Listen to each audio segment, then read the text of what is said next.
মোহাম্মদ ইলিয়াস মোল্লা, Faridpur 1। Speaker, আপনাকে ধন্যবাদ।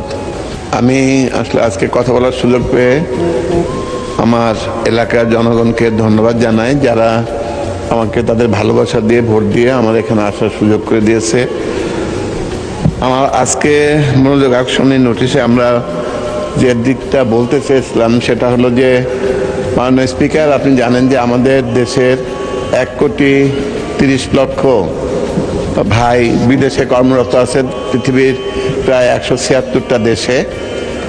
এদের যখন যায় তারা, তখন যে পরিমাণ টাকা খরচ করে যেতে হয়, তাদের জমি বিক্রি করতে হয়, অনেক ক্ষেত্রে বাড়ি বিক্রি করে যায়, এবং যাওয়ার পরে অনেকেই অনেক কষ্টে টাকা পয়সা উপার্জন করে আমাদের দেশে তার টাকা পাঠায়।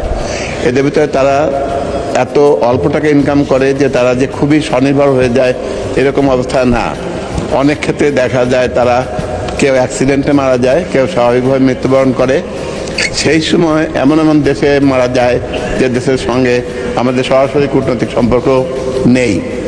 এরকম ক্ষেত্রে লাশ দেশে আনা অনেক কঠিন কাজ, এবং এটা আপনি নিশ্চয়ই জানেন যে এটা সরকারের থেকে সহযোগিতা নিয়েই তাদেরকে আনার ব্যবস্থা করতে হয়।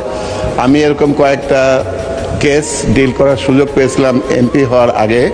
আমার কাছে মনে হয়েছিল বিষয়টা খুবই কঠিন। আপনার মাধ্যমে আমি আমাদের প্রবাসী কল্যাণ মন্ত্রণালয়ের মন্ত্রীর দৃষ্টি আকর্ষণ করে বলতে চাই যে এই বিষয়টা সহজ করা যায় যদি, এবং সরকারি টাকায় যদি লাশ দেশে এনে দাফনের ব্যবস্থা করা হয়, তাহলে আমার মনে হয় যে রেমিটেন্স যোদ্ধাদের প্রতি যথাযোগ্য মর্যাদা দেখানো হবে।